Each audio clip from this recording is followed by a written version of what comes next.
os dejo con Jorge. Jorge, tu público, tu gente, adelante. Gracias. Muy buenas a todos. Bueno, lo primero, agradeceros a todos que estéis ahí, agradecer al Colegio de Fisioterapeutas que haya contado conmigo para hacer esta ponencia, para hacer esta charla, para compartir este rato de fisioterapia con todos vosotros. Quiero comentaros un poquito el formato que vamos a hacer, ¿vale? Lo que vamos a hacer es, vamos a hablar sobre el dolor lumbar. Dentro de esto, la charla la vamos a estructurar en digamos, 4 bloques. Vamos a presentar un caso clínico. Vamos a ver un poquito con un caso clínico qué hacemos. La cuestión aquí es qué hacemos con un paciente que tiene un problema lumbar cuando entra por la puerta en nuestra consulta. ¿De acuerdo? Entonces, vamos a ver un poquito primero qué nos dice la evidencia científica que tenemos que hacer con este paciente. La segunda parte, lo que vamos a ver es un poquito realmente esto del problema lumbar, ¿a qué nos estamos enfrentando? Porque yo creo que tenemos que, para tratar cualquier patología, tenemos que saber a qué nos enfrentamos. A continuación vamos a ver cómo clasificamos, qué hacemos dentro del método Mackenzie con este paciente, cómo clasificamos y en base a qué clasificamos. Y luego finalmente veremos cómo hacemos la historia clínica del paciente, cómo lo evaluamos y cómo tomamos las decisiones clínicas con este paciente a la hora de tratarlo. ¿De acuerdo? Dejaré un tiempo, pararé en según qué momentos para que podáis hacer, si tenéis alguna pregunta. Manu nos irá haciendo de coordinador para ver esas preguntas. Y ya te digo, me quedaré con vosotros el tiempo que queráis. No tenemos limitación en ese sentido de tiempos, salvo que Manu diga, oye, ya está bien que nos tenemos que ir todos a comer. Por mi parte, lo que necesitéis. ¿De acuerdo? Muy bien, vamos allá. Este es el caso clínico que se presenta. Esta fue una paciente, esta fue de las últimas que traté y estoy tratando ahora todavía de cara a justo cuando empezamos antes de la cuarentena. Esta es una paciente que tiene 67 años, que está jubilada, que presenta dolor en la nalga izquierda y cara anterior del muslo, lleva 6 semanas de evolución.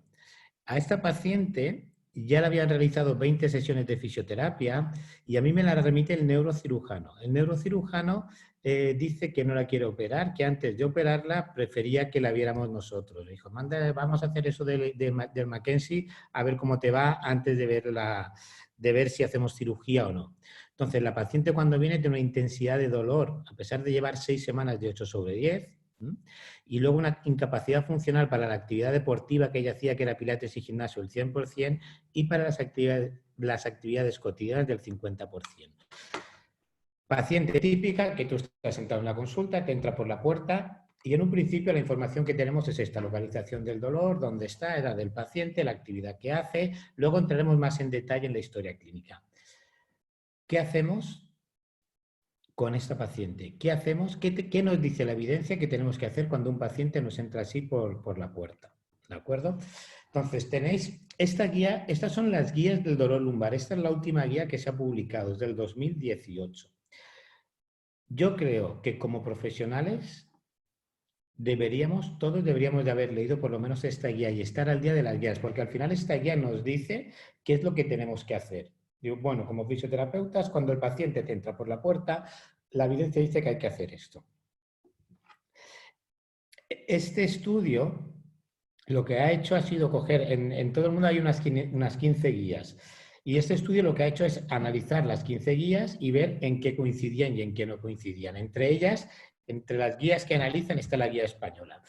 Y lo que ven, que hay un consenso en todas las guías a nivel internacional sobre lo que tenemos que hacer. Y lo que nos está hablando que el paciente cuando entra por la consulta, lo primero que tenemos que hacer es un triaje, y hacer una evaluación. Cuando hablamos de evaluar al paciente, nos dice que tenemos que hacer lo que es la historia clínica y lo que es la exploración del paciente. Nos habla estas guías de la importancia de los factores psicosociales que tenemos que tener en cuenta, nos habla de la implicación del paciente, echarle un vistazo porque nos dice todo lo que tenemos que ver en estos pacientes, ¿vale? La tenéis en abierto y creo que es interesante. Por lo tanto, al final nos dice la guía, señores, lo primero que tenemos que hacer con estos pacientes es hacer un triaje del paciente. Y para hacer ese triaje tenemos que determinar, tenemos que hacerlo a través de una buena evaluación. Esa evaluación nos llevará a un diagnóstico que nos va a llevar al tratamiento específico y nos va a dar resultados. ¿Ok? Vamos a ir un poquito a la historia. Si nosotros, este es el artículo de Nachelson. Este es el primer artículo publicado en fisioterapia, ¿vale? En la revista, a nivel de revistas.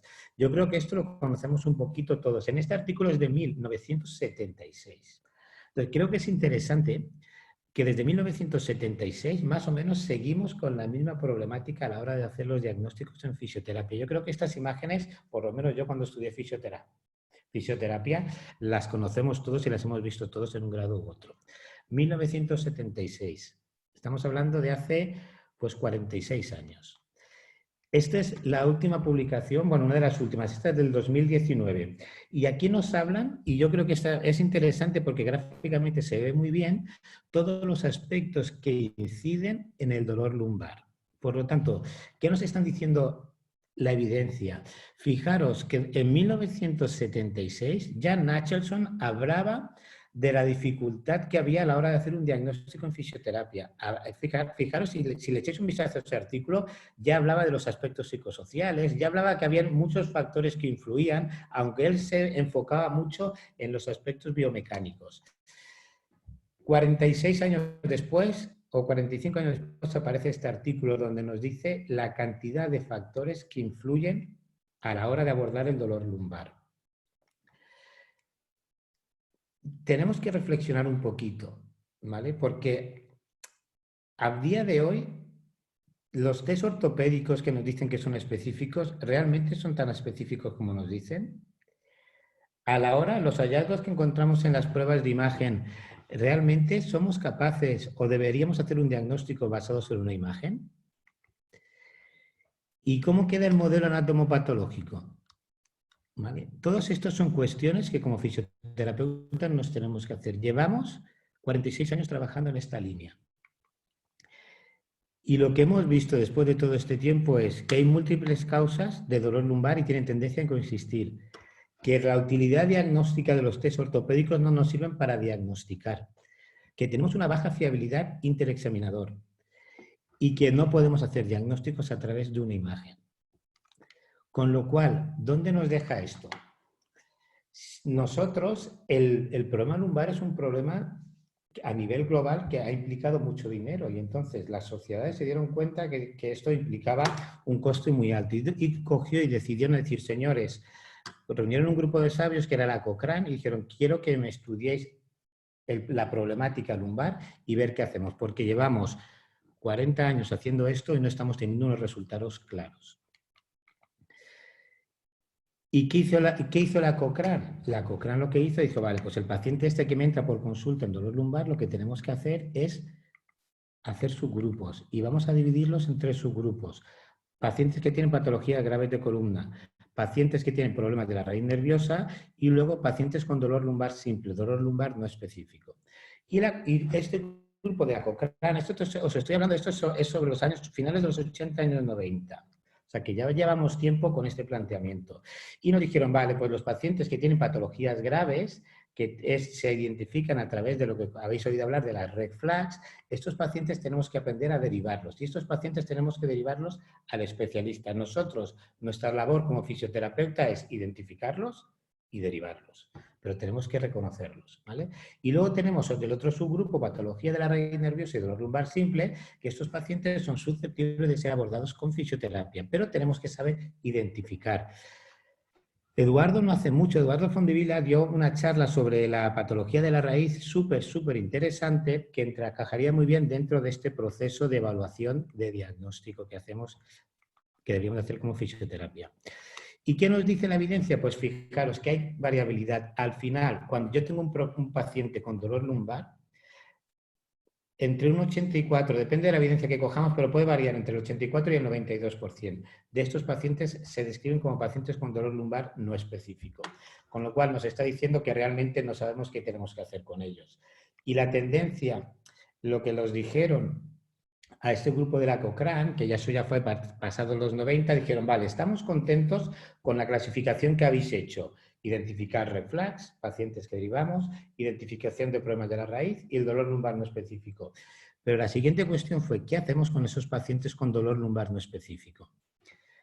Esto ya estamos hablando que es a partir de los 90, ¿eh? O sea que llevamos ya más de 20 y tantos años que la evidencia nos está diciendo, señores, tenemos que cambiar un poquito el modelo si queremos obtener mejores resultados.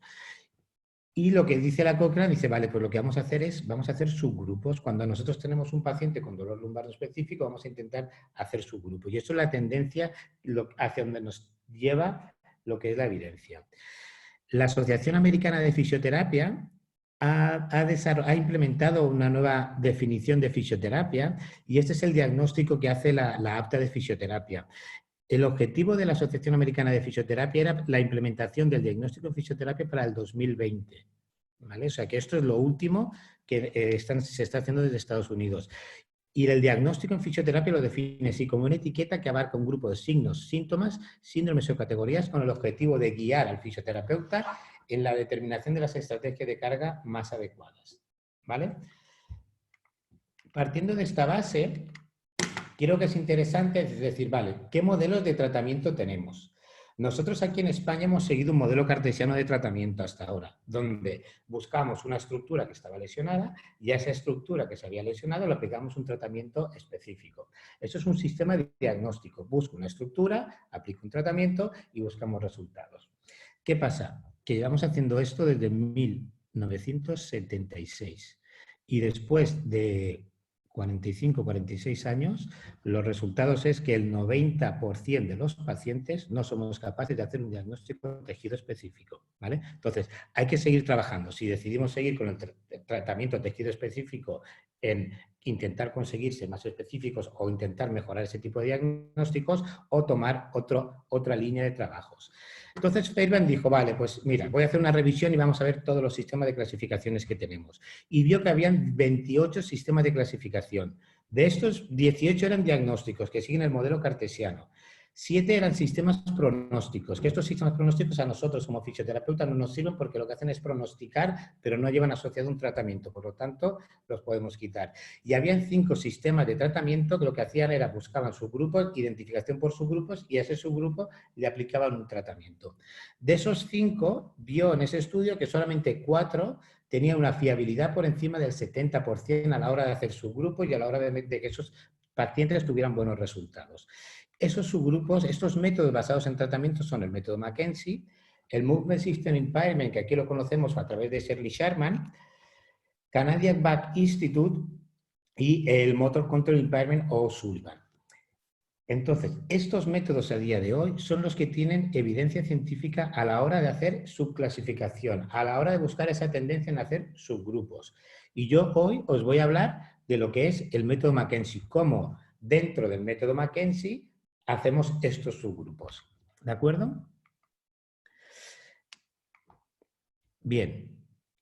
Vamos con lo primero que tenemos que ver es si vamos a tratar a un paciente con dolor lumbar, ¿a qué nos enfrentamos? Yo creo que esto lo conocéis. Voy a pasar un poquito rápido por encima, pero sí que hay unos aspectos que creo que tenemos que tener claros antes de abordar ese paciente. Si el paciente a mí me viene a la consulta y se siente enfrente de mí, tengo que saber, por lo menos, cuál es la prevalencia del dolor lumbar. Sabemos que el 80% de los pacientes van a tener un problema de dolor lumbar a lo largo de su vida.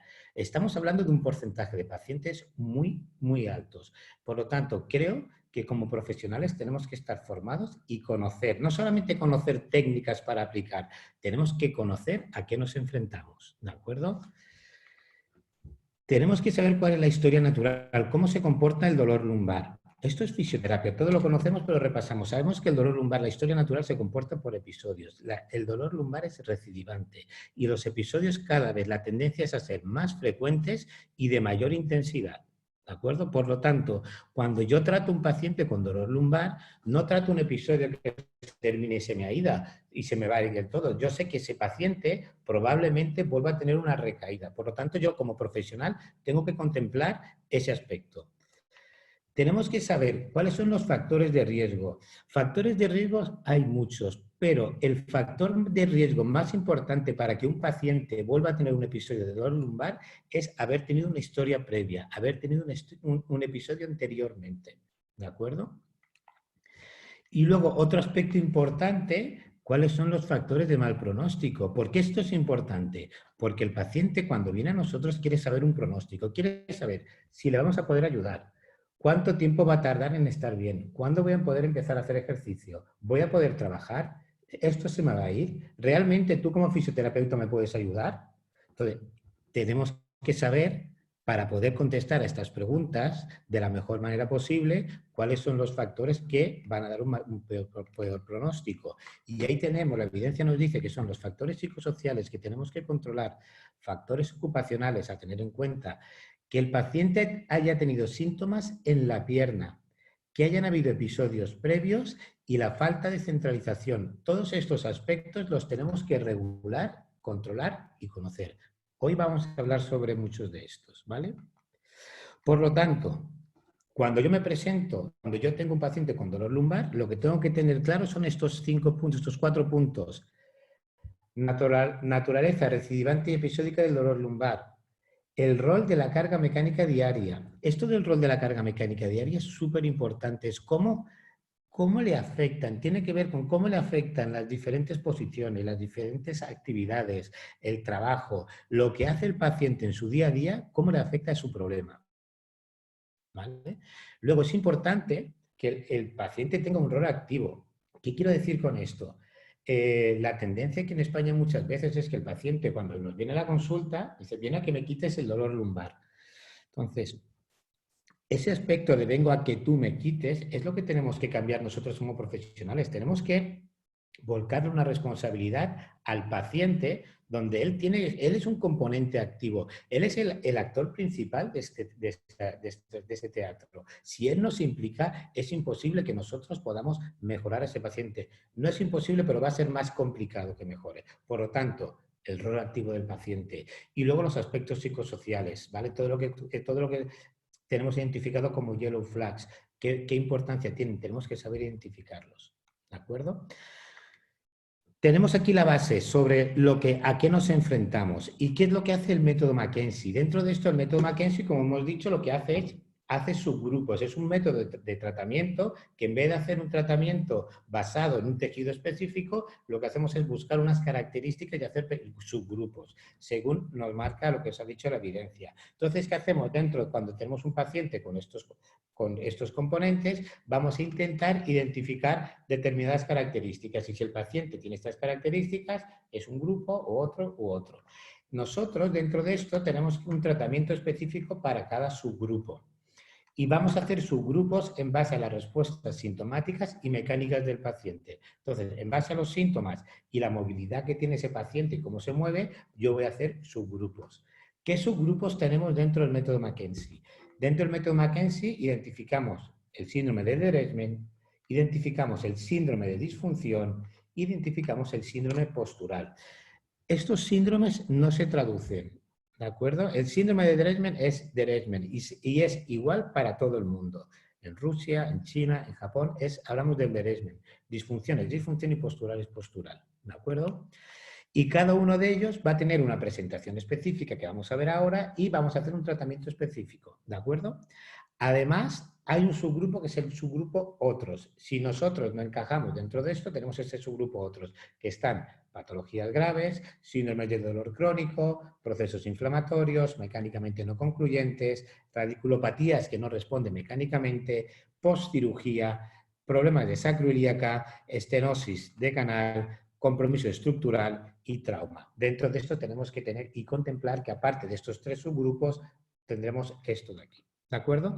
Por lo tanto, MDT lo que hace es clasificar en base a la respuesta sintomática a la carga repetida al final del rango. Es importante este matiz. Buscamos ese final de movimiento, buscamos ese final de rango. ¿Ok? Por lo tanto, ¿qué hace el método Mackenzie? Clasificamos en subgrupos, nos centramos y basamos todo mucho en el fenómeno de centralización y lo que se conoce como dirección de preferencia, que hoy hablaremos sobre eso. Vamos a utilizar lo que se conocen las progresiones de fuerza y el autotratamiento del paciente y buscamos autotratamiento e independencia del paciente. Buscamos esa implicación del paciente, buscamos ese empoderamiento. Entonces, estas son las características que utiliza el método Mackenzie para abordar el problema lumbar. ¿Ok? Síndromes.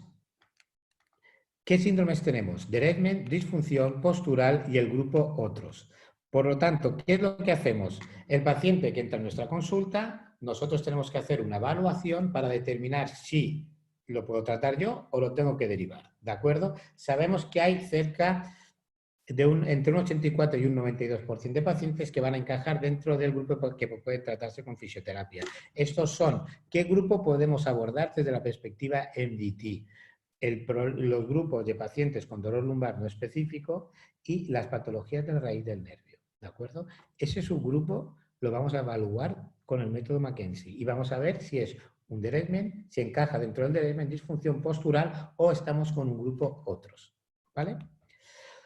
Hay un estudio interesante de Audrey Long, que lo que vio es cogieron pacientes con dolor lumbar y lo que hicieron fueron 270 pacientes. Y de estos 270 pacientes vieron que el 70% de ellos tenía una dirección de preferencia. ¿Qué quiere decir esto? Cuando hablamos de dirección de preferencia, luego hablamos en profundidad, es pacientes que responden a tratamientos en una determinada dirección. La dirección de preferencia es el movimiento que disminuye, elimina o centraliza los síntomas.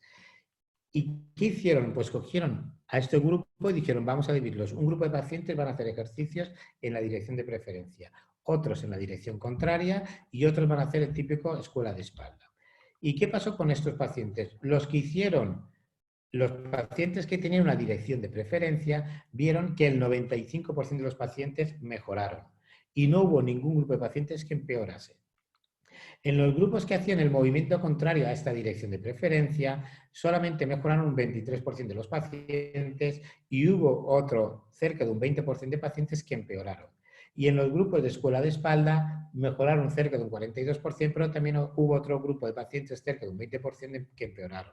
Una de nuestras máximas es no empeorar al paciente. Por lo tanto, si yo evalúo a un paciente y encuentro que tengo una dirección de preferencia, me aseguro que no voy a empeorar ese paciente. Y si yo identifico eso, voy a saber qué hacer con el paciente. Este estudio nos dice que dentro de ese porcentaje de dolor lumbar no específico, de cada 10 pacientes, unos 7 pacientes vamos a poder encontrar esa dirección de preferencia. ¿De acuerdo? Vamos a las clasificaciones. Dentro de los síndromes, hemos dicho que habían 3, derailment, disfunción postural y luego estaba el cuarto grupo que era el otros. Vamos a ver las características del síndrome de derailment. Cuando yo tengo un derailment, yo me voy a encontrar con pacientes que tienen una presentación variable. ¿Qué quiero decir con esto? Que el dolor de este paciente va a variar en cuanto a localización de los síntomas, va a variar en cuanto a intensidad. El paciente va a decir, a veces me duele, a veces no.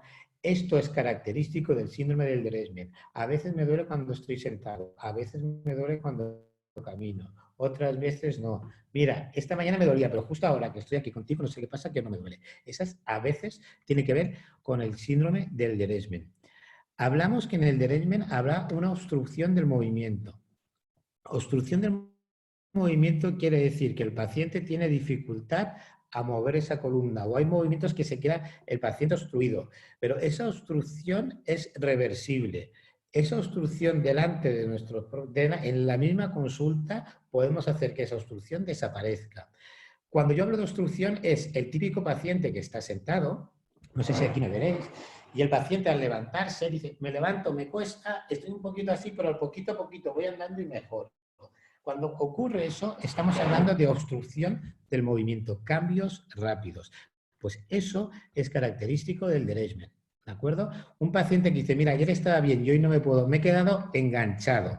Eso es característico del derailment, ¿vale? Van a haber cambios rápidos en cuanto a la obstrucción del movimiento, en cuanto a la localización de los síntomas y en cuanto a la intensidad de los síntomas. Y aquí, en este grupo, en el grupo de derailment, es donde vamos a encontrar el fenómeno de centralización y dirección de preferencia, ¿de acuerdo? Solamente en este grupo.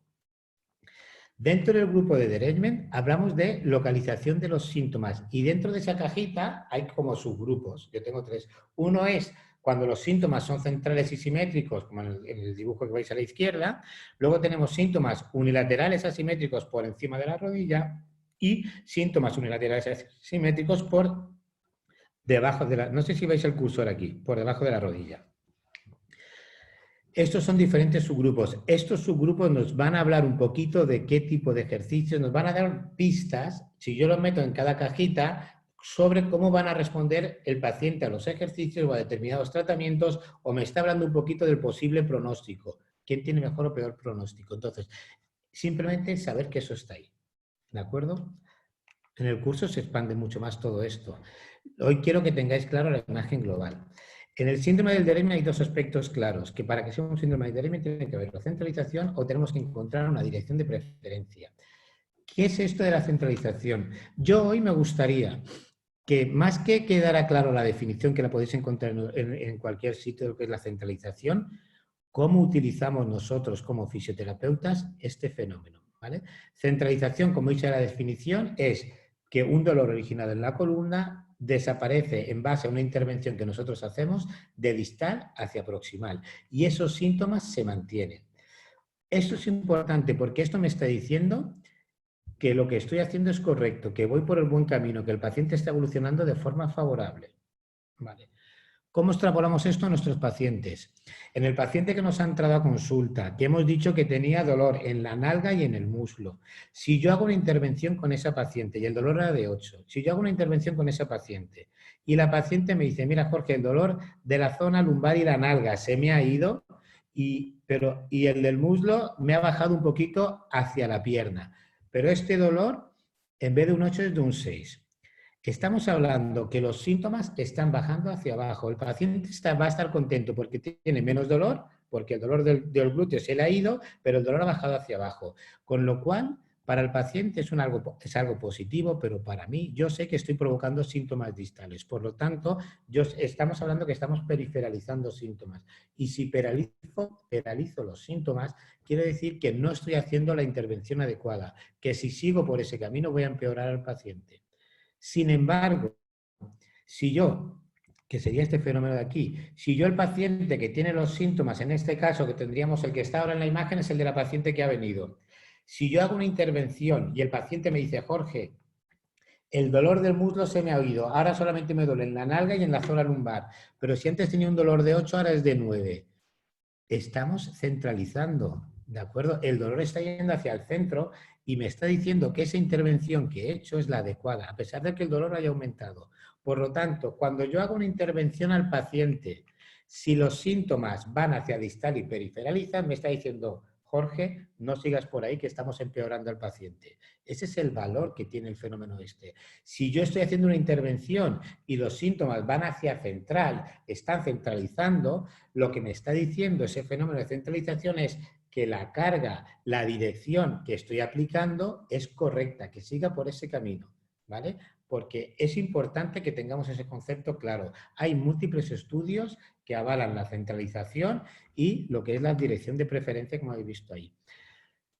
El otro aspecto importante era, hemos hablado que dentro del Derailment tenía que haber una dirección de preferencia. La dirección de preferencia es el movimiento o la carga o la posición, es algo que yo hago como profesional, que le digo al paciente que haga, que hace que los síntomas disminuyan, eliminen o centralicen, que hagan que el paciente esté mejor. Una dirección de preferencia, si la encuentro, que es lo que hacía Audrey Long en su estudio, buscaba qué movimiento, qué dirección de movimiento hacía que el paciente mejorara. Si yo encuentro eso, la dirección contraria va a provocar los síndromes contrarios. Si una dirección hace que el paciente mejore, la contraria va a hacer que el paciente empeore. Eso se llama dirección de preferencia, ¿de acuerdo? Y tiene que ver con posiciones o tiene que ver con ejercicios. Por lo tanto, tenemos estudios que avalan lo que es la dirección de preferencia, que no nos vamos a parar aquí, pero eso los tendréis ahí. Entonces, yo cuando estoy frente a un paciente con un Derailment, lo que estoy buscando es esa dirección de preferencia. Voy a buscar ese movimiento que hace que los síntomas disminuyan, eliminen o centralicen. Yo cuando hago mi historia clínica y pregunto al paciente, como veréis a continuación, estoy buscando, ¿hay algo que el paciente, alguna dirección o alguna posición que haga que el paciente esté mejor? ¿Vale? Buscando esa dirección de preferencia. Hablamos en el caso del Derailment, ¿de acuerdo? Por lo tanto, ya tenemos el primero de los síndromes. Derailment con mi cajita y tengo mis características que presentan estos pacientes. La guardamos, sacamos la siguiente cajita, disfunción. ¿Qué es esto del síndrome de disfunción? Cuando hablamos de disfunción, Estamos hablando de pacientes que tienen una evolución ya, ha habido una patología previa o algo ha ocurrido. Ha habido una deformación mecánica de unos tejidos alterados estructuralmente. Nosotros como fisioterapeutas sabemos que cuando hay una lesión, si hay una rotura fibrilar, por ejemplo, esa rotura fibrilar cicatriza y si yo hago un tratamiento adecuado, voy a hacer una cicatriz elástica y esa cicatriz va a permitir que ese tejido esté en buenas condiciones y se normalice la función. Pero si no hacemos ese proceso de recuperación, esa cicatriz va a ser una cicatriz con falta de elasticidad y que no me va a dejar llegar a mi movimiento normal de ese tejido. Bueno, pues cuando ocurre esto estamos hablando de un proceso de disfunción, ¿vale? De un síndrome de disfunción. El síndrome de disfunción tiene unas características propias, ¿vale? El dolor en estos pacientes va a ser siempre local, ¿de acuerdo? Aparecerá en pacientes crónicos porque tiene que haber habido una lesión previa, o bien una cirugía, o bien un traumatismo, algo tiene que haber pasado un factor temporal de todo esto. El dolor es intermitente, solamente va a aparecer cuando yo esa estructura que hay una cicatriz, la pongo en tensión y al ponerla en tensión aparece ese dolor. Y los síntomas son consistentes.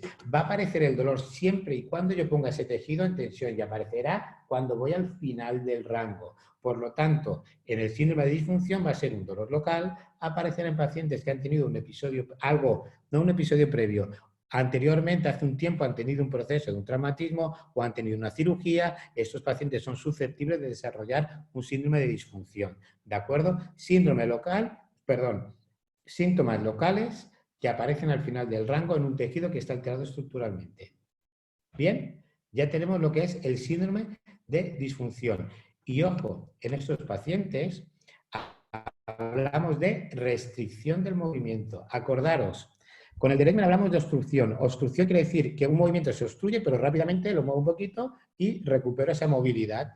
Sin embargo, en el síndrome de disfunción hablamos de restricción. ¿Por qué? Porque ese tejido de cicatrizar, yo no voy a provocar un cambio rápido, son cambios lentos a largo plazo. Yo cuando hay un tejido cicatrizal tengo que remodelar tejido y a través del tiempo y aplicar la carga apropiada voy a ayudar a remodelar tejido y esa restricción va a ir progresivamente cambiando. Por lo tanto, decimos que en la disfunción habla una restricción del movimiento al final del rango, ¿de acuerdo?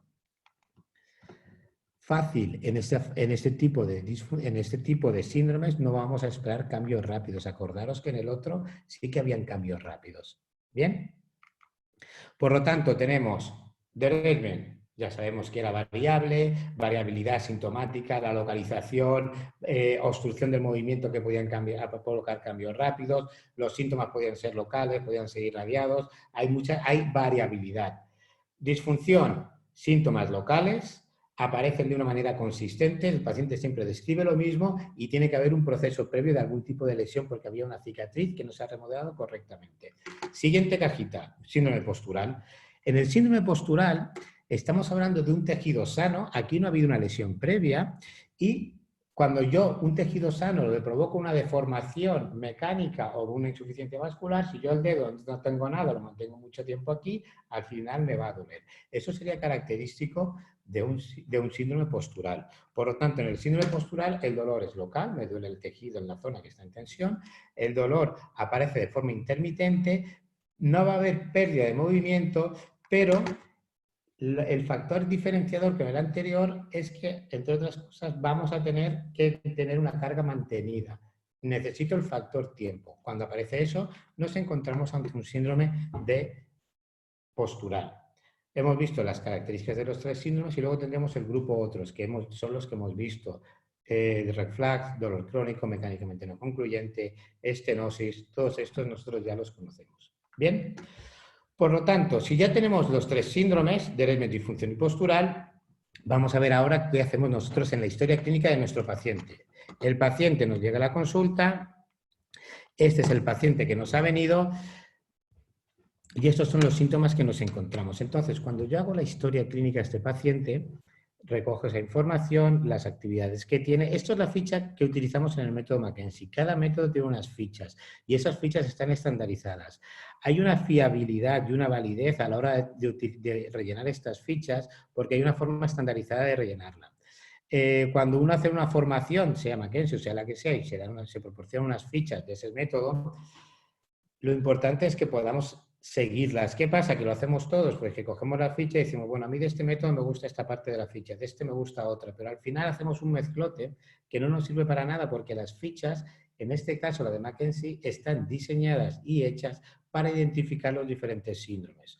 Por lo tanto, hay una manera específica de rellenarlas y están diseñadas con ese concepto y evolucionadas de esa manera, ¿vale? Por lo tanto, localizamos ahí los síntomas. Otro de los aspectos que tenemos que ver aquí es, fijaros, nos hablaban, cuando hemos hablado anteriormente de cuáles son la importancia del rol de la carga mecánica diaria, yo recojo en mi historia clínica, hay una sección aquí muy importante, no sé si veis aquí el cursor, esta sección mejor-peor, ¿vale? Yo aquí recojo en la historia síntomas presentes, donde están localizados, lo tenía el 90% del día, se presentó en febrero, estaba sin cambios o empeorando, y empieza sin razón aparente, empezó en la espalda y después fueron bajando hacia el muslo, con lo cual, si el dolor está yendo hacia la periferia, ¿qué me está diciendo? ¿Que la paciente está mejorando o está empeorando? Si pensamos en el fenómeno de periferalización, me está diciendo que con el tiempo que lleva, si los síntomas están yendo hacia distal, que la paciente está empeorando, ¿vale? Recordad que esta paciente ya había hecho 20 sesiones de fisioterapia y la mandaban al neurocirujano para operar. Y el neurocirujano nos la remite para ver si nosotros podíamos hacer algo. Entonces, dentro de lo que es ese triaje, es lo que estamos utilizando la ficha de historia clínica para hacer el triaje. Lo siguiente, yo quiero saber, fijaros, en esta sección, mejor, peor. Aquí tenemos una forma de rellenarla dentro del método Mackenzie, que lo que hacemos es, si el paciente siempre ocurre una cosa, hacemos un círculo, subrayar significa a veces, y si tacho es que no ocurre nunca. Uno de los aspectos más importantes es el rol de la carga mecánica diaria. A un paciente con dolor lumbar que viene a mi consulta, ¿cómo sé cuánto tiempo puede estar sentado? ¿Cómo sabemos si el paciente puede caminar o no puede caminar? ¿Cuánto tiempo el paciente puede estar de pie? Toda esta información la obtenemos en la historia clínica. Yo soy un apasionado de la historia clínica. Creo que la historia clínica nos permite saber dónde estamos y eso nos va a dar pie para ir a ver hacia dónde vamos. Fijaros en la historia clínica, yo sé, aquí pone este 3, estos son 30 minutos, pone 3H y son 30 minutos. La paciente me dice, está peor, siempre que se agacha está peor. ¿Vale? La paciente me está diciendo que cuando está sentada a la media hora empieza a empeorar, que tiene dificultad para levantarse. ¿Os acordáis de la reversión de la curva? Eso que os he dicho, que el paciente está sentado y luego dice, uy, me cuesta levantarme, pero luego me levanto, está mejor. Pues eso está relacionado con lo que ponemos aquí. Me dice que está peor a los 5 minutos de estar de pie, la paciente está peor. Caminando a los 10 minutos está peor. Por la mañana, fijaros aquí, ¿cuándo está mejor? Venimos aquí abajo, por la mañana está mejor, un poquito de movimiento está mejor, con lo cual la paciente, si os dais cuenta aquí, nos está hablando de sus actividades cotidianas, pero nosotros como fisioterapeutas, como profesionales, tenemos que extrapolar esas actividades cotidianas a biomecánica. Agacharse para la columna, ¿qué es? Flexión. Estar sentado, ¿qué es? Flexión o extensión. Levantarse. Levantarse implica una reversión de la curva, donde la columna pasa de una posición de flexión a una posición de extensión. Estar de pie es una posición de carga. Caminar, ¿qué es? Caminar, la columna hace un pequeño movimiento de extensión. Por lo tanto, el paciente sabe perfectamente en qué posiciones, cuánto tiempo aguanta en todos estos aspectos. Por lo tanto, si yo a este paciente le tuviera que dar una recomendación y tuviera que regular el rol de la carga mecánica diaria conforme me dice la evidencia científica que tengo que hacer, ¿cómo regulo eso si yo no hago una buena historia clínica? ¿Cómo regulo eso si yo no le pregunto al paciente? ¿Me invento yo lo que yo creo que es adecuado? Yo creo que no. Yo creo que cada paciente necesita que le hagamos un tratamiento adecuado y es a través de estas preguntas, es a través de la historia clínica donde obtenemos esa información. Por lo tanto, con esta paciente, yo le voy a decir, oye, no estés sentada más de 30 minutos, ¿no? Porque sabemos que los 30 minutos está de pie. No estés de pie más de 5 minutos, estate 4 minutitos, camina 8 minutitos, 10 minutitos, pero varias veces al día. De manera que yo voy a regular esa carga, voy a mantener al paciente activo, pero lo que no quiero es irritarlo más. Y es aquí donde voy a controlar esto. El paciente, en esta sección que me está diciendo que le gusta estar, su columna quiere estar en carga o en descarga. El paciente, si te fijas aquí, te está diciendo, déjame un ratito en descarga, porque estoy a lo largo de mi día, yo al final del día estoy peor. Por lo tanto, la carga, el rol de la carga mecánica diaria que tiene ella ahora, la está haciendo empeorar. Tendremos que regularlo. ¿Cómo? Pues recogiendo información adecuada. Por lo tanto, esta sección mejor-peor es fundamental. Tenemos que hacerla. Si no, al final, ¿qué estamos haciendo? Si no recogemos información, no podemos evaluar ni medir nada. Y al final estamos aplicando técnicas sin sentido y sin saber por qué. Y estamos dando recomendaciones bajo un criterio no específico para ese paciente. Por lo tanto, creo que esta sección, importantísima. Seguimos. Esta parte, luego tenemos la historia previa, tratamientos que ha realizado la paciente. Nos vamos a la parte baja de la historia. En la parte baja de la historia, esta parte está diseñada para descartar las posibles patologías serias. Te induce a que tú hagas las preguntas específicas sobre las posibles red flags. Por lo tanto, en la primera, fijaros, esta es la parte de la historia clínica. Yo aquí en la historia clínica lo que he hecho es determinar los síntomas y cómo se comportan los síntomas, el rol de la carga mecánica diaria de ese paciente, la historia previa de esta paciente, cómo se encuentra, y estoy descartando posibles red flags. Cuando yo he rellenado esta primera parte, cuando yo llego aquí tengo que hacer una hipótesis diagnóstica. ¿Hay una red flags? Si hay red flags, este paciente yo no lo voy a seguir. Lo que hago es informe y lo derivo al médico, al especialista. ¿De acuerdo? Si no ese es el caso, yo haría una hipótesis aquí. Oye, pues en base a la información que yo tengo aquí, mi hipótesis es que puede ser, en este caso, puede ser un Deresma o un grupo otros. Vamos a ver en qué me encuentro, ¿vale? Y una vez yo he hecho aquí mi hipótesis, ya pasamos a lo que es la exploración. ¿Ok?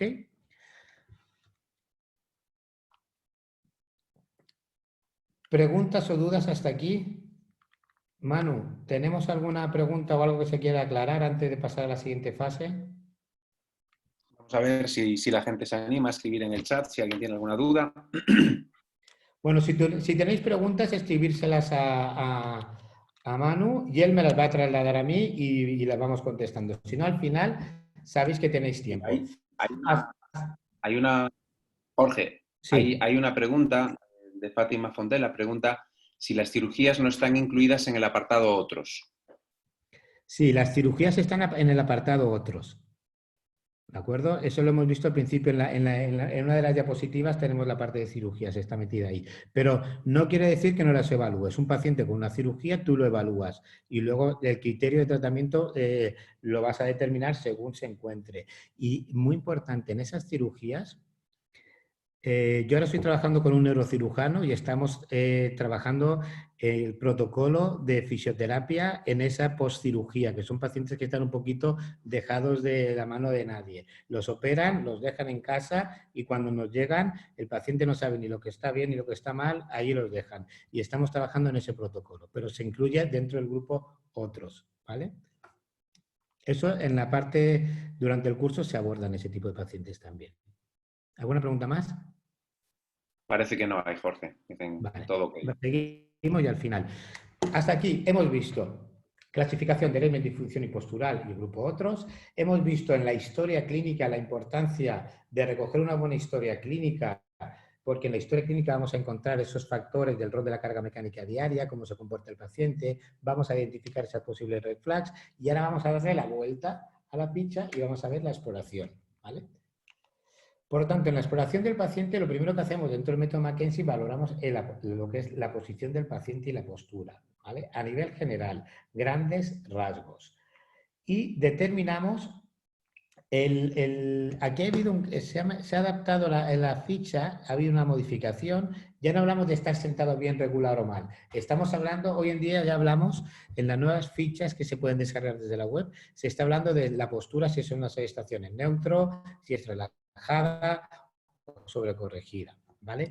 Pero nosotros tenemos que determinar si la postura es relevante para el paciente. Si yo cambiarle la postura a ese paciente hace que mejoren los síntomas o no. ¿Por qué? Porque habrán pacientes que cambiando la postura, hay pacientes que mejorarán si los sentamos aquí y otros pacientes no. Hay pacientes que empeoran. Por lo tanto, para determinar si yo tengo que hacer un cambio postural a la hora de sentar al paciente, tendré que evaluar a ese paciente concreto. ¿de acuerdo?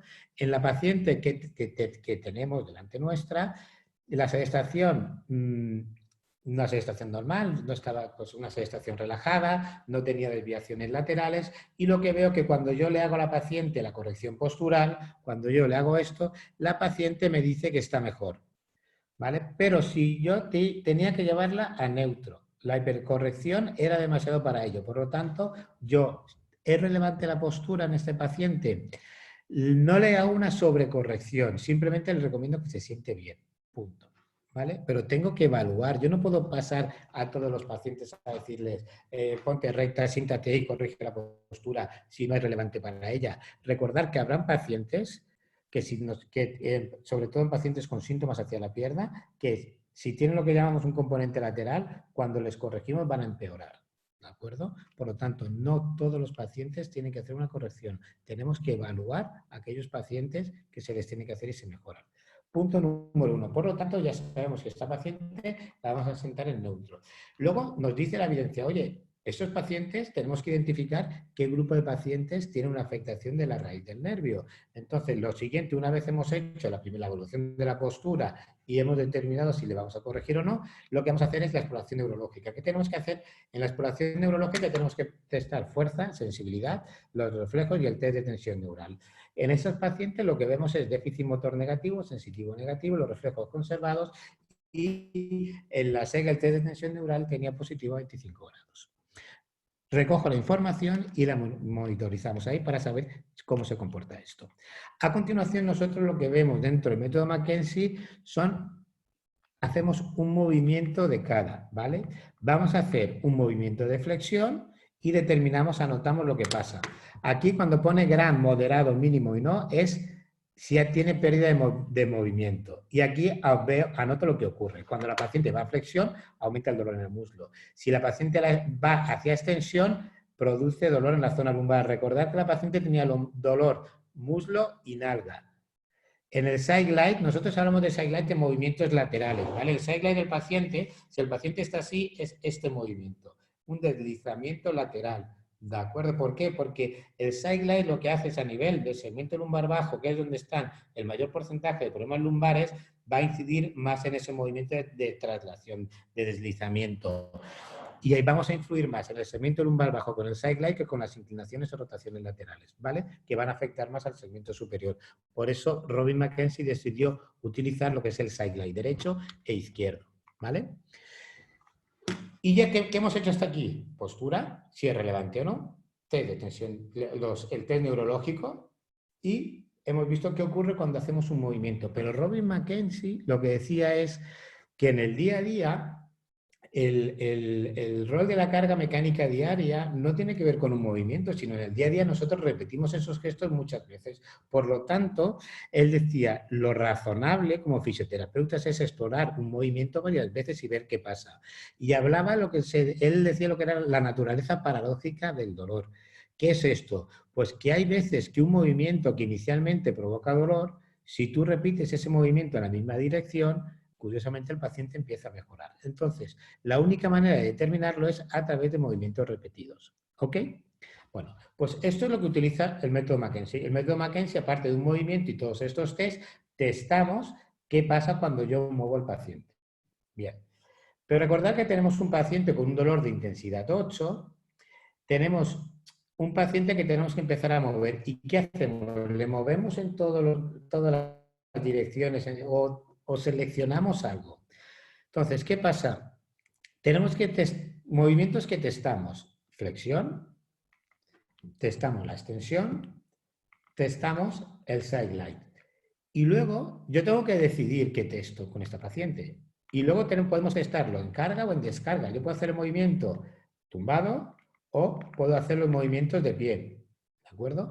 Entonces, llegado a este punto, con el paciente que yo tengo delante, tengo que decidir qué hago con él. ¿Cómo lo testo?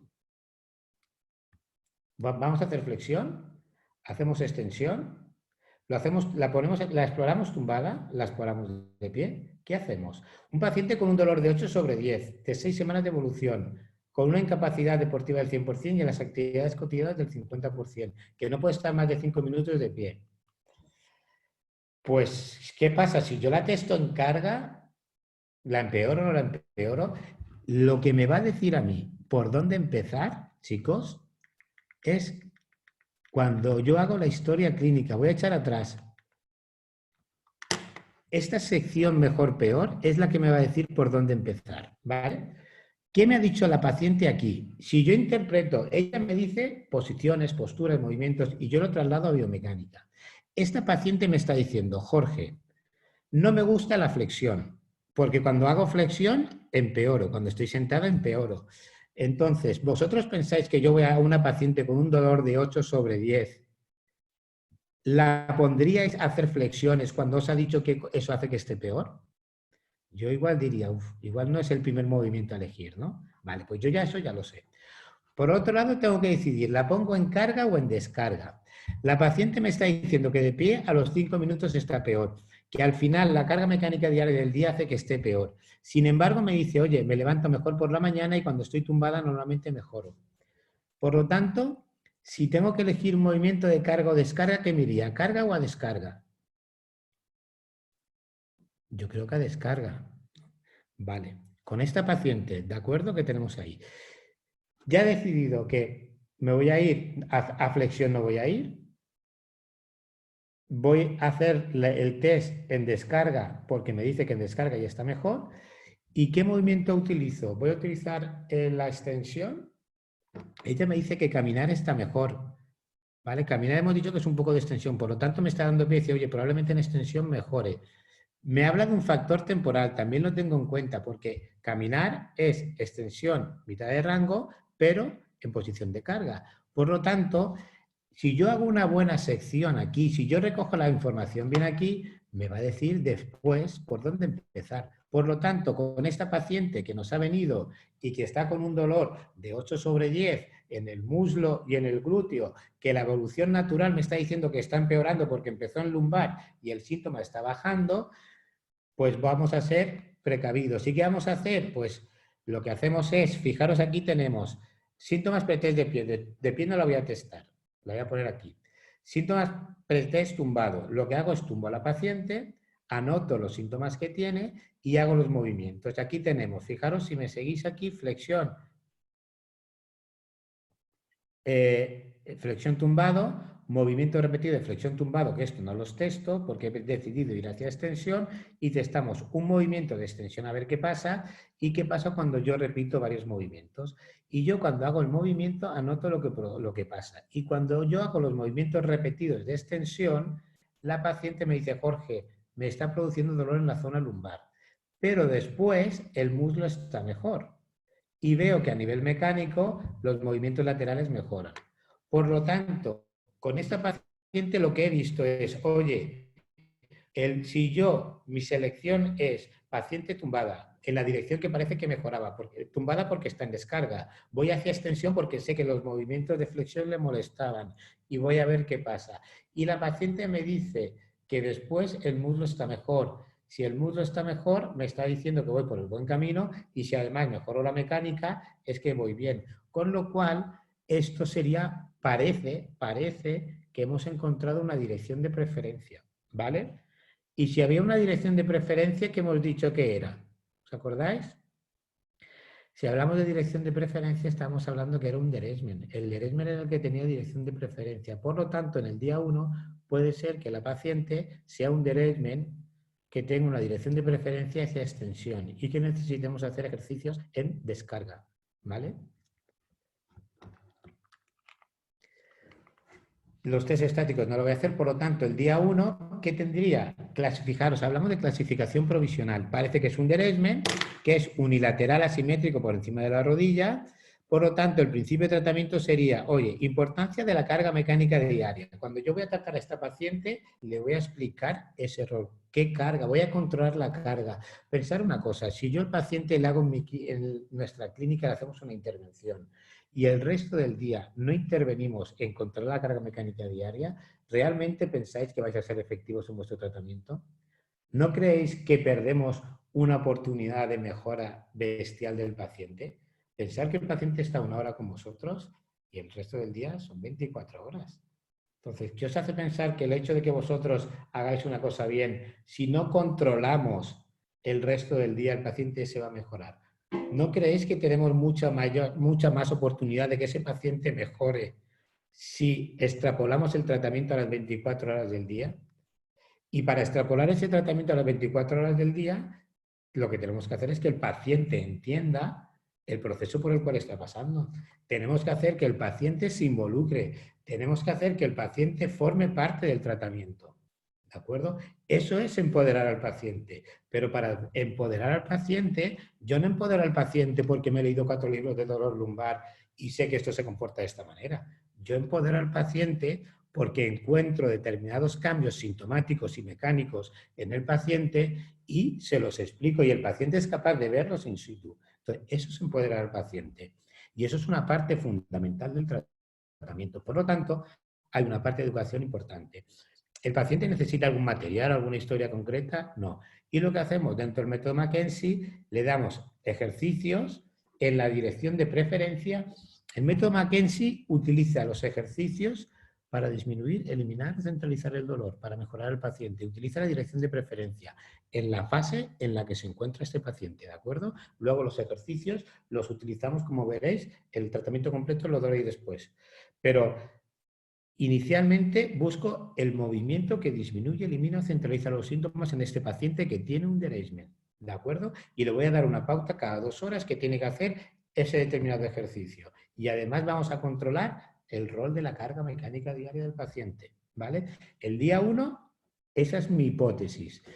Fijaros, objetivo del tratamiento, yo que he anotado aquí, confirmar el diagnóstico. Hasta que el paciente no me viene el día 2, yo no sé si mi hipótesis diagnóstica es correcta o no. Entonces, yo al paciente le doy unas pautas, el paciente hace esa pauta de tratamiento y cuando viene yo reevalúo. Fundamental la reevaluación del paciente en el día 2, que creo que Pepe Guillar va a hacer la reevaluación de un paciente. Es muy importante estar atentos a eso. ¿Cómo reevalúo a un paciente? Para reevaluar a un paciente en el día 1 tengo que haber hecho una buena historia clínica, si no, no voy a tener concepto sobre esto, ¿vale? Entonces, confirmaré el diagnóstico en fisioterapia. Cuando el paciente vuelve, yo reevalúo y veo que lo que yo pienso que va a pasar está pasando, que el paciente mejora o bien sintomático o bien mecánicamente. Si no, tendré que seguir evaluando al paciente hasta encontrar un diagnóstico de ese paciente. Chicos, esto es lo que hace el método Mackenzie cuando un paciente viene con un problema lumbar en el día 1. Hemos visto cómo subclasificamos las características de los diferentes síndromes y hemos visto cómo el método Mackenzie hace la historia clínica y un poquito el razonamiento que utilizo, cómo manejo la información que me da el paciente para llegar a una conclusión diagnóstica, ¿vale? Y una vez hecho esto, acordaros que el método Mackenzie, si es un derangement, yo ya tengo el paciente parece que es esto, lo tengo en mi cajita y si yo lo tengo aquí, sé lo que tengo que hacer, ¿vale? Nos quedan 5 o 10 minutitos, chicos, ha pasado 1 hora. Si os parece bien, terminamos. ¿Preguntas hasta aquí? Y Jorge nos decía, me escuchas, ¿verdad? Sí, sí, perfecto. Nos lanzaba una compañera, Leticia Aradas, cuando hablabas de los test de movimientos repetidos. La pregunta que se hace ella es si no se testa la rotación en ese momento. No, nosotros no testamos la rotación porque lo que utilizamos es el side glide, el deslizamiento. Os lo he comentado antes cuando me he puesto de pie. Yo utilizo el side glide porque pensar que los movimientos a nivel de columna están acoplados. Entonces, la rotación y la inclinación lateral van a incidir más en la parte superior de la columna. Y el mayor porcentaje de problemas lumbares, cerca creo que es del 70%, no recuerdo exactamente cuál es el estudio, están en el segmento lumbar bajo. Y si yo quiero incidir en el segmento lumbar bajo, con el side glide voy a tener más incidencia en movimiento que con la flexión o la rotación. ¿De acuerdo? El método Mackenzie lo hace así, no quita que tú puedas hacer lo que quieras. Pero cuando trabajamos con MDT, lo que utilizamos es ese movimiento de side glide, ¿vale? Jorge, hay otra pregunta que nos lanza nuestro compañero Guillermo Bilbao, que nos pregunta, a ver que se me escapa. Guillermo Bilbao nos pregunta que cuántas visitas suelen ser necesarias de media para confirmar la clasificación. Entre 2 y 3 sesiones. Sueles confirmar la clasificación. A ver, depende también de la experiencia que tengas y esto. El método McKenzie, cuando empiezas a la formación, te habla hasta 5 sesiones. Te habla de un máximo de 5 sesiones para esa clasificación. Pero esta paciente en concreto, en la segunda sesión ya se queda confirmada esa clasificación. De acuerdo al normal, 2, 3 sesiones. Sueles tener claro. Yo al paciente, mira, el paciente, cuando me llega un paciente de estas características, un paciente que ya ha hecho tratamiento de fisioterapia, que el neurocirujano dice, bueno, antes de operarte vamos a probar. Cuando el paciente me viene, yo al paciente le digo que no sé si lo voy a poder ayudar, que la tengo que evaluar y le explico lo que voy a hacer. O sea, yo no me pongo, el paciente necesita que le demos información. Dice, voy a intentar ayudarte. Para que yo te pueda ayudar necesito que tú hagas lo que yo te digo. Si no, es muy difícil que yo tenga la información suficiente para poder decir si te puedo ayudar o no. Y mi obligación y mi rol en este caso de esta paciente es a la tercera sesión, como mucho a la quinta sesión, mandarle un informe al neurocirujano y decirle, mira, paciente, que yo le voy a poder ayudar o no le voy a poder ayudar. ¿Va a responder a terapia mecánica o no va a responder? Ese es mi rol. Yo no puedo tener un paciente eternamente a ver esto qué va a pasar. Entonces, tengo que tener esa capacidad de decir, vale, este paciente le voy a poder ayudar. Es un problema, si es un Derailment, yo sé que va a responder rápido. Si estamos ante una radiculopatía, yo sé que ese proceso va a ser de larga duración, pero si monitorizo bien los síntomas y el paciente no empeora, en un proceso de 3 meses vamos a seguir con tratamiento conservador y en caso de una radiculopatía yo lo que haría es a ese paciente ir evaluándolo, ir acompañándolo en el proceso y si el paciente empeora, informe y a neurocirugía. ¿Vale? No sé si he contestado. Hay más preguntas, Jorge, te las voy diciendo, si te parece. Sí, sí. Nos pregunta Juan Aval, dice, he visto que uno de los apartados es la postura al dormir. Pregunta si sería relevante realmente, si parece que cambiamos bastantes veces de posición durante la noche. Vale, la postura es relevante. En esta paciente yo concretamente, porque aquí recordad que estamos viendo un paciente concreto, ¿vale? Entonces, esta paciente, si os dais cuenta, cuando hemos hecho la historia clínica, voy a pasar rápido, ¿vale? La paciente me dice que por la mañana está mejor. A ver. Mirad. ¿Veis la flechita, verdad, Manu? La flecha se ve cuando yo marco aquí. Se ve, Jorge, se ve el curso. Pues fijaros en la sección mejor, peor. La paciente esta en concreto me dice que por la mañana está mejor. Entonces, si un paciente te dice que por la mañana está mejor, no hay que hacer ningún cambio en la noche. Provocar un cambio durante la noche, o sea, dar la típica recomendación, no, pues para si tienes un problema lumbar, tú ponte de lado la almohada aquí. A ver, eso para el paciente es una faena. Modificar los hábitos de un paciente, no duermas boca abajo, no te pongas... ¿Por qué le dices a un paciente? ¿Por qué incidimos en la cotidianidad de un paciente cuando no sabemos si realmente eso le afecta? Entonces, a esta paciente concreta, como no tiene problemas, que por la noche se levanta, al día siguiente se levanta mejor, que duerma como quiera.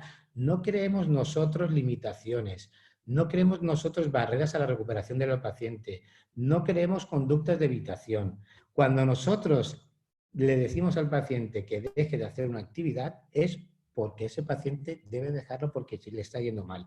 ¿Qué le decimos a esta paciente en este caso? Oye, no estés más de 5 minutos de pie, evita flexionarte en la medida de lo posible durante, pero hay una cosa muy importante que es en la fase en la que te encuentras, ¿vale? Cuidado, porque si nosotros damos una información al paciente, los pacientes a veces nos hacen caso. Y si nosotros le decimos al paciente que no se puede flexionar, que no puede estar sentada más de 30 minutos, que no puede estar más de pie más de 5 minutos, si lo dejamos ahí, el paciente igual se cree que eso es de por vida. Yo me he encontrado con pacientes profesionales de pádel que han tenido un problema lumbar y después de años de evolución les han dicho, el paciente ha venido y sigue sin hacer flexión de columna. Señores, la flexión de columna hay que evitarla en el momento que se tiene que evitar si es relevante para el paciente, pero tratar una columna, tratar un problema lumbar implica devolver la funcionalidad a ese paciente. Entonces, no generemos conductas de evitación. Yo no modificaré la posición de dormir si el paciente no refiere que es un problema para el paciente. ¿Vale? Seguimos, Jorge, que parece que se han animado los compañeros. Vale, ya nos queda poquito. Ya estamos con el tratamiento. ¿Qué hacemos con este paciente? El tratamiento del método McKenzie... Perdón, sí. Y digo que hay alguna pregunta más, si te parece, respecto de esto. Claro, cuando queráis. Hay dos preguntas similares. Miguel Hernández nos pregunta el criterio para determinar la dosis del ejercicio y Andrea Monteagudo nos dice que cómo sabes el número de repeticiones y cada cuánto tiempo debe realizarlas el paciente. Un Vale. poquito respecto a la dosis del ejercicio. La dosis del ejercicio se determina durante la exploración. Nosotros ahora veremos un poquito con la progresión de fuerzas.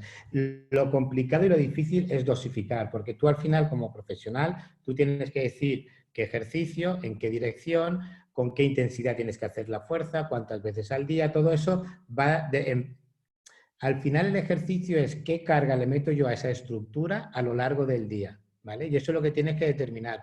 Y eso es lo complicado, es el ajuste fino, ¿vale? Pero normalmente está descrito dentro del método Mackenzie 10 ejercicios cada 2 horas, ¿vale? Esa es la línea.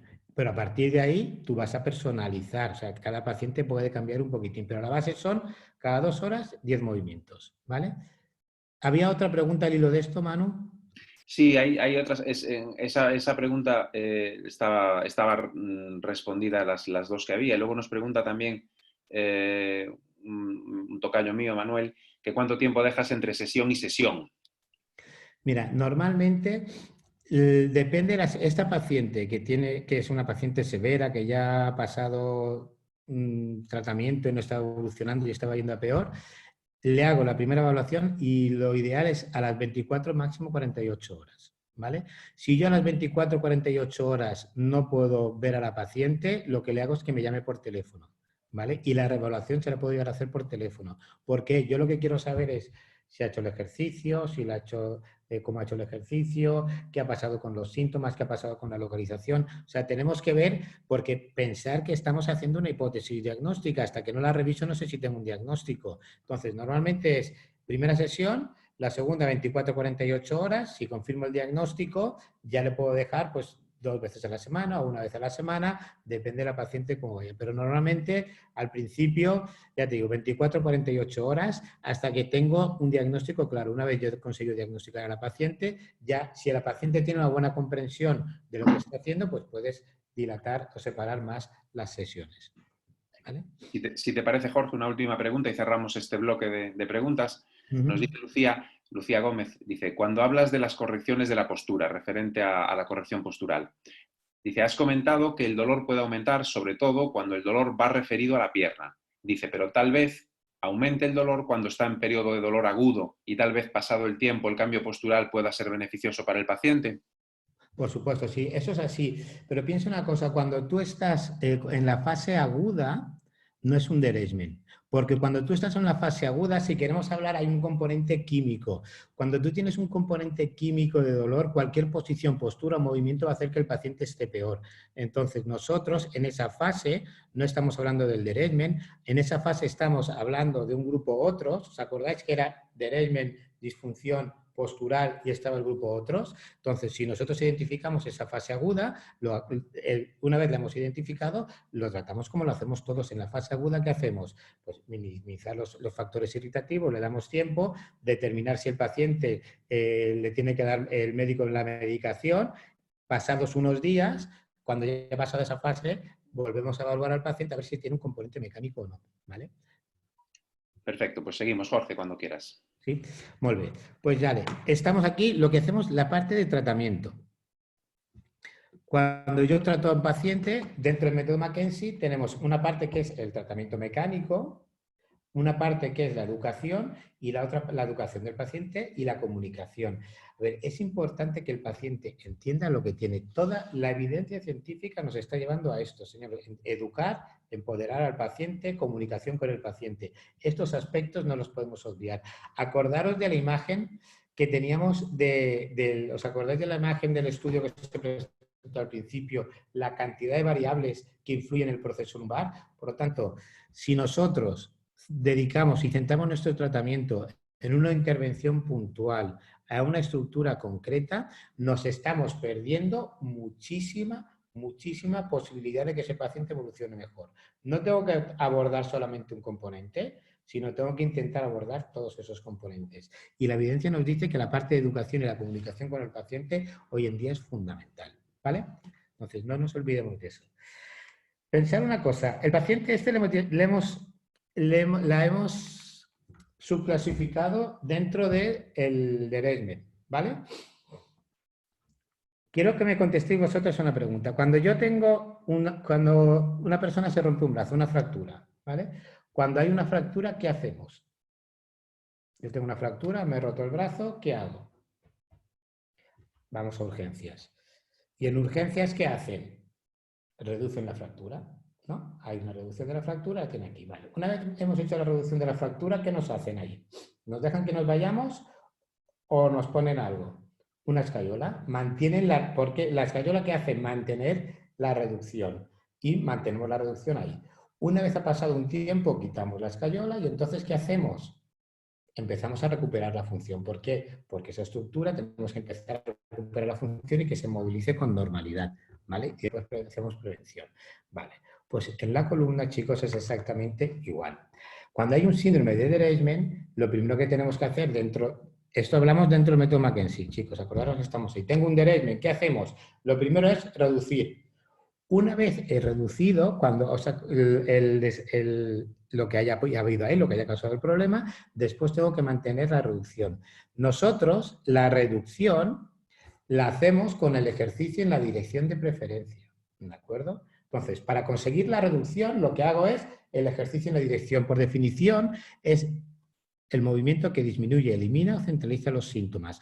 Hemos hablado de síntomas, pero también hablamos de mecánica. Por lo tanto, para reducir, utilizo el movimiento en la dirección de preferencia. En este caso, el movimiento de reducción de nuestra paciente, ¿cuál era? Para reducir la paciente que tenemos hoy, es la paciente tumbada en posición de descarga y vamos a ir hacia el movimiento de extensión. Eso me provocaba la reducción, porque hacía que los síntomas se redujeran, ¿de acuerdo? Después que hemos dicho, cuando se rompe tengo que mantener la reducción. ¿Cómo mantengo la reducción?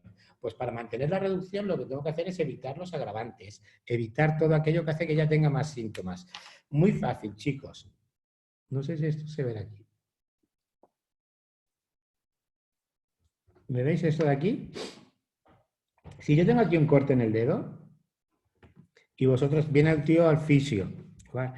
Y tiene con el corte del dedo y dice, oye, mira qué corte tengo. Y nosotros decimos, mira, pues se lo curas y dice, vale, pero mantente así. El paciente sale por la puerta y se pasa el día haciendo esto. Y al día siguiente viene otra vez y dice, oye, Jorge, estoy igual. Dice, eso que me hiciste al principio bien, pero no me ha servido de nada. Y tú vuelves y le vuelves a curar y dices, vale, pues quédate así. Vale, ¿qué tal ahí? Uy, ahora estoy perfecto, fenomenal. Me voy por la puerta y estoy todo el día moviendo. ¿Vosotros creéis que este paciente va a solucionar el problema de una manera rápida? ¿O sería mejor si yo le digo, mira, te curo, pero intenta mantener el dedo así durante unos días? Vamos a esperar a que esto empiece a cerrar y cuando esto cierre, después ya empezaremos a mover, ¿vale? ¿Qué paciente pensáis que va a ir mejor? ¿El que yo simplemente le hago la cura y se va y se pasa todo el día moviendo el dedo como si nada? ¿O el que yo le digo y le explico, mira, intenta mantenerlo así porque esto tiene que cicatrizar? Cuando cicatrice y esto esté mejor, entonces vamos a empezar a mover poquito a poquito porque si nos pasamos se va a volver a abrir, ¿de acuerdo? Entonces, sentido común.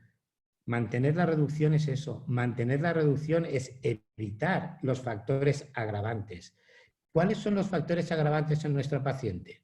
Os digo dónde. Volvemos donde tenemos que volver. Fijaros la importancia de la historia clínica. Fijaros la importancia de recoger la información de forma correcta. Eso lo encontramos aquí otra vez. Entonces, ¿qué pasa? Si yo no hago una buena historia clínica, ¿qué le explico al paciente?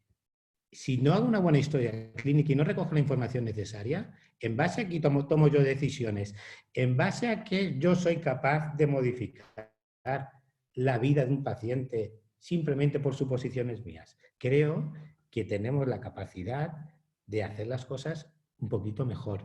Y si hacemos una buena historia clínica, lo podemos hacer. Yo sé que es costoso y la historia clínica, cuando damos los cursos, es tedioso, porque lo que más nos gusta es aplicar técnicas y cuanto más técnicas aplicamos, mejor. Pero si hacéis una buena historia clínica, cuando apliquéis las técnicas vais a tener un resultado exponencial. Aplicando lo mismo vais a ser mucho más eficientes. ¿De acuerdo? Hagáis lo que hagáis y utilicéis la técnica que utilicéis. El método Mackenzie lo que da es una estructura en ese sentido, por lo menos a mí. Por lo tanto, ejercicio, en este caso, en este momento y en esta fase en la que está la paciente, el ejercicio en la dirección de preferencia, que me permite la reducción. Punto 1. Después, mientras no estoy haciendo el ejercicio, tengo que intentar mantener mi columna en una posición neutra, dividir mi flexión y mi extensión.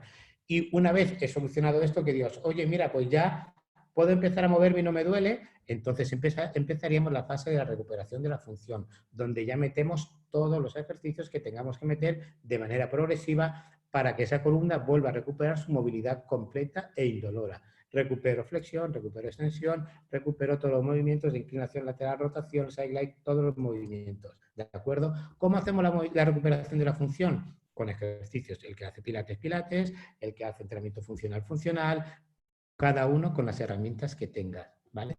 Lo importante al final es tener un criterio a la hora de decidir cuándo hacer qué cosa. Y a mí el método Mackenzie me da ese criterio a nivel sintomático y mecánico que me permite decir al paciente en qué momento tiene que pasar al siguiente nivel, ¿vale? Por lo tanto, nosotros dentro del método Mackenzie lo que utilizamos para todo esto es estas diferentes estrategias de carga, posiciones mantenidas, movimientos repetidos. Utilizamos en base a los síntomas, cómo está el paciente, si está mejor o peor. Yo voy a utilizar un tipo de estrategias. Voy a utilizar más fuerza o puedo utilizar una fuerza diferente o me quedo como está. El que decide qué carga tengo que aplicar es el paciente. Mi trabajo es interpretar y graduar esa fuerza. ¿De acuerdo? Y aquí tenemos las diferentes cargas y posiciones. Eso es un poquito, esta imagen que tenéis aquí, para los que hemos hecho Mackenzie, esto es el algoritmo donde todos nos centramos. Este es el algoritmo que me dice a mí cuándo progreso, cuándo no progreso, cuándo voy en una dirección, cuándo voy en otra dirección, cuándo es el momento de empezar a correr con ese paciente, cuándo puedo empezar a hacer CrossFit, cuándo puede, ¿por qué? Porque yo hago una intervención, evalúo síntomas y mecánicas, ¿de acuerdo? Tenemos dentro de esto que tenéis aquí, veis aquí hay una cosa que se llama progresiones de fuerza, que esto lo comento así un poquito por encima, que son diferentes fuerzas que yo puedo utilizar. De las fuerzas que hace el paciente, que son movimientos del paciente, sobrepresiones del paciente. Puedo hacer sobrepresiones del fisioterapeuta, meter una sobrepresión. Puedo movilizar y puedo manipular. La diferencia, si yo he hecho osteopatía, por ejemplo, y yo sé manipular, perfecto, porque lo que voy a hacer es el razonamiento. El método Mackenzie es un método que es complementario, que te va a sumar cosas. Si yo sé manipular o con Mulligan sé hacer buenas movilizaciones, perfecto, porque el método Mackenzie te va a decir, oye, prueba en esta dirección con tanta fuerza y con tanta intensidad.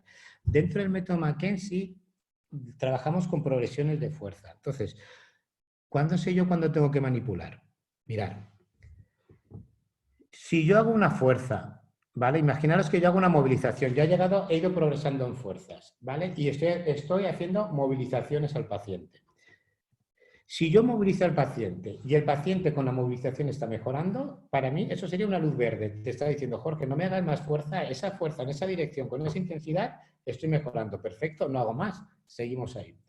Si yo estoy haciendo esa movilización, una postura anterior, y el paciente no cambia nada, es una luz ámbar. El semáforo, cuando se arma, no está ni mejor ni peor, Jorge, ni estoy mejor ni estoy peor. Me está diciendo, progresa en fuerzas, ¿de acuerdo? Entonces yo progreso en fuerzas y la siguiente progresión sería una manipulación. Si yo estoy haciendo una movilización y en esa movilización estoy empeorando al paciente, o sea, esa dirección con esa fuerza y esa intensidad empeora al paciente, yo no voy a ir a manipular. ¿Por qué? Porque si con la fuerza previa ya estoy con una movilización en esa dirección, le estoy empeorando, me está diciendo no me manipules porque si me manipulas empeoro.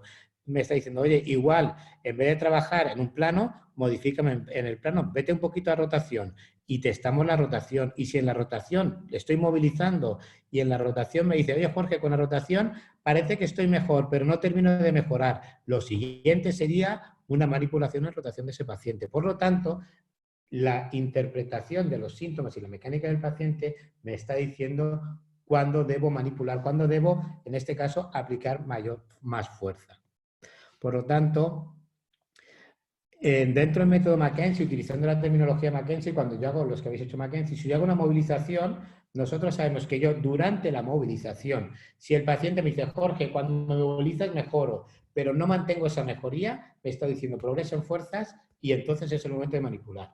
Si yo estoy movilizando al paciente y el paciente me dice, Jorge, cuando me movilizas me está molestando más y no mejoro. Si yo a ese paciente le manipulo, lo que va a hacer es empeorar. Por lo tanto, nos está dando la interpretación mecánica y sintomática, me está diciendo cuándo aplicar cada fuerza. Simplemente un matiz. Por lo tanto, si yo quiero, hemos dicho que teníamos a través del ejercicio, en la dirección de preferencia lo que voy a hacer es reducir. Para mantener la reducción que hemos dicho, yo con el ejercicio lo reduzco, luego tengo que mantener la reducción, esa escayola sería eso, para mantener los ejercicios al final del rango, limitar los agravantes, que los agravantes los hemos determinado con la historia clínica, buscar el paciente que adopte posiciones neutras, ni mucha flexión ni mucha extensión, y educar y empoderar al paciente en esto. Segunda fase. La tercera fase, ¿cuál sería? Recuperar la función. Tenemos que trabajar la parte de refuerzo muscular, activación, movilización, control motor, lo que queráis para recuperar a ese paciente la actividad que hace. ¿Qué vamos a recuperar? Pues recuperaremos lo que nos diga el paciente. Si el paciente quiere ir a Pilates, haremos movimientos para que él se encuentre seguro en Pilates. Y mi trabajo es asegurarme que cuando él hace un movimiento de Pilates, no empeora ni la mecánica ni el rango de movimiento. Por lo tanto, ya estamos trabajando en esa fase. Y por último, evitar lo que son las recaídas. Bueno, chicos, esto es la charla de hoy. Lo importante es las características principales del método Mackenzie es que hacemos clasificaciones por subgrupos en base a respuestas sintomáticas y mecánicas, conocer y saber lo que es el fenómeno de centralización y periferalización, la importancia del autotratamiento, cómo progresamos en fuerzas, cuándo aplicar qué fuerzas y la importancia de la educación del paciente. ¿Vale? Nosotros hacemos una historia y una exploración, llegamos a la clasificación provisional en el día 1 y cuando reevaluamos tenemos que ver si en el día 2 confirmamos la clasificación. Como hemos dicho, 2-3 sesiones para confirmar la clasificación. Podemos llegar hasta 5, pero lo normal es entre la segunda y la tercera sesión. ¿Vale? Hay muchos estudios sobre la fiabilidad del método Mackenzie, validez diagnóstica, capacidad pronóstica, proceso diagnóstico, lo que es la parte de empoderamiento del paciente, ejercicios específicos, direcciones de preferencia y sobre el tema de cirugías. Creo que hay bastante evidencia sobre el método Mackenzie que podéis ver y consultar. ¿Vale? Nada, esto es lo que decía Robin Mackenzie. Esta es una foto de Robin Mackenzie que ya falleció y dice que todo lo que sé lo he aprendido en mis pacientes. Era fisioterapeuta y él aprendió el método a base de experiencia con los pacientes y desarrolló el método en base a los síntomas que refería el paciente. Si tenéis preguntas, encantado de contestarlas. Disculparme que me he ido media horita, pero espero que haya sido de vuestro interés. Ha merecido la pena, Jorge. Te traslado una pregunta que nos han escrito y si algún compañero quiere hacer alguna más, pues este es el momento. Nos pregunta Diego Álvarez, cuando hablabas del cambio de fase, si se debe reevaluar al paciente antes de pasar a la fase de recuperación de la función. A ver, pensar que las fases no son fases de... a nivel educativo hablamos de fases, pero digamos que está todo un poquito interconexionado, todas las fases. Entonces, lo que hacemos es, lo que tenemos que determinar es si el régimen está estable. Si yo tengo un paciente y el paciente, los síntomas ya los tenemos estabilizados, yo empiezo a introducir ejercicios y lo que hago es reevaluar. Por ejemplo, el paciente puede empezar a correr. Entonces, da igual, te digo correr como podría ser cualquier actividad. Lo que hacemos es, antes el paciente controlamos síntomas, vemos la mecánica, el paciente hace una flexión, una extensión y un side glide, ¿vale? Registramos esa información, introduzco el ejercicio que queréis introducir, por ejemplo, si es correr, pues empieza a correr 5 minutos y después el paciente vuelve a reevaluar. Y síntomas, cuando hablamos de la reevaluación de síntomas, localización, intensidad de los síntomas, la frecuencia que han aparecido esos síntomas y evaluamos la mecánica. Si yo hago una actividad de empezar a correr 5 minutos y después el paciente, los síntomas los mantenemos igual que estaban, no está peor, y la mecánica se mantiene, no hay obstrucciones del movimiento, te está diciendo que ese segmento está preparado para ese tipo de carga que tú lo has puesto. Por lo tanto, importantísimo, evaluación previa, hago una intervención y vuelvo a reevaluar. y ahí es donde voy a saber si ese paciente está preparado o no. ¿Vale? No sé si he contestado. Hay una pregunta más, Jorge, nos dice, tocayo esta vez tuyo, Jorge Méndez, dice, ¿el trabajo en la dirección de preferencia lo haces únicamente con el ejercicio aislado, ya sea con carga o sin ella, o haces algún tipo de transferencia a actividades de la vida diaria en las que pueda tener dolor? No hacemos, en un principio no hacemos transferencia. Dentro del método Mackenzie no condicionamos al paciente a que bloquee el segmento de una manera muy fija. Entonces lo que hacemos es, a nivel general, eliminamos los factores agravantes. El ejercicio en la dirección de preferencia tiene que hacerlo de forma repetida y solamente va a hacer un ejercicio. No metemos muchos ejercicios al mismo tiempo. Lo que hacemos es un ejercicio, que es el ejercicio en la dirección de preferencia, el ejercicio que hace que los síntomas disminuyen, se eliminan o centralicen o mejore la mecánica. Ese ejercicio lo repetimos a lo largo del día. Ese ejercicio es para reducir y luego el resto del día, posiciones neutras y quitamos los factores agravantes. Pero lo que intentamos evitar es eso de no muevas la columna, evita la flexión, intenta mantenerte en bloque siempre que puedas cuando te muevas. Si el paciente se agacha y los síntomas no cambian de gran manera, es que todas las intervenciones que hacemos y esas modificaciones corremos el riesgo de generar conductas de evitación del paciente y eso tiene su riesgo, ¿vale? Entonces tenemos que controlar un poquito eso. Si no es necesario, no lo hacemos. Nos pregunta Jorge, si te parece, Beatriz Alonso, si puedes comentar algo más en relación a la importancia de mover en lo que ella llama la barrera motriz, ¿no? Al final del movimiento. Vale, mira, en cuanto a barrera motriz. La importancia del final de rango. Sí, nosotros buscamos el final del rango, porque al final una estructura se va a mover, pero es igual que la rodilla. Pensar en una estructura, vamos a extrapolar esto para que lo entendamos un poquito. Si yo tengo un esguince de tobillo, cuando yo en el esguince de tobillo, en la fase inicial no lo muevo mucho, luego lo empiezo a mover y lo que buscamos todos, ¿qué es? Que el tobillo tenga su rango completo, que el tobillo se mueva en todas las direcciones. En la columna es igual. Y buscamos el final del rango. Nosotros en los tobillos, lo que hace, oye, este movimiento está restringido y utilizamos movilizaciones y si tenemos que manipular, manipulamos para devolver la movilidad a esa estructura, porque consideramos que una estructura está bien cuando el rango es completo e indoloro. Pues en la columna buscamos lo mismo, buscamos una columna que tenga un rango completo e indoloro. Dentro del método Mackenzie, nosotros lo que hacemos es, pero no solamente en columna, en extremidades también utilizamos el método Mackenzie con el mismo concepto y el mismo razonamiento. Yo hago una progresión de fuerzas buscando ese final de rango, ¿vale? Porque al final esto es, si tú piensas una puerta, para que una puerta de tu casa, si la puerta se abre a la mitad porque la puerta roza y porque la bisagra está suelta, tú la puerta no te conformas con abrir la mitad de la puerta porque la vas a tener así toda la vida. Tú dices, oye, quiero arreglar la puerta, ajusto la bisagra, pongo aceite para que esa puerta abra y cierre bien. Pues en la columna un poquito buscamos eso, ese final de rango, buscamos llegar hasta el final del movimiento de ese paciente. ¿Y cómo hacemos?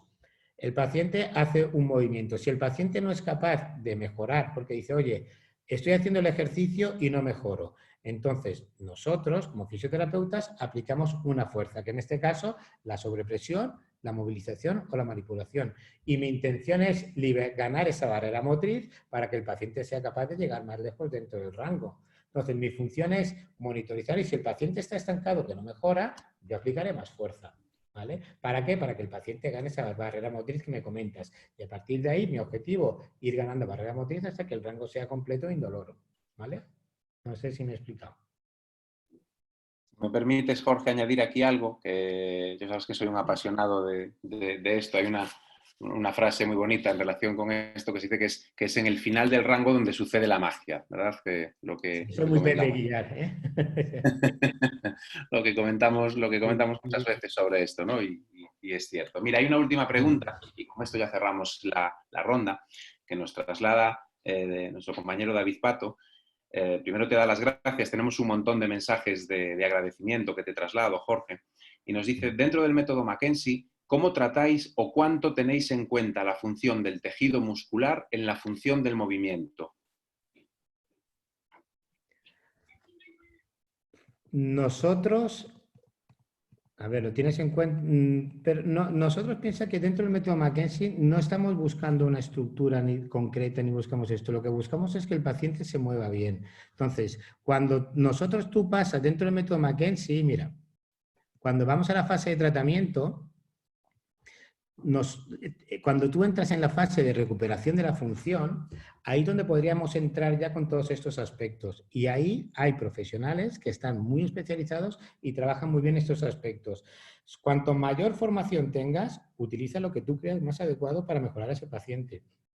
Entonces, en la fase de recuperación de la función, el método McKenzie se abre a cualquier disciplina que tú conozcas. Habrá gente que prefiere McKenzie, que prefiere ejercicios de tipo HIIT, ejercicios de pesas o ejercicios con pilates, control motor.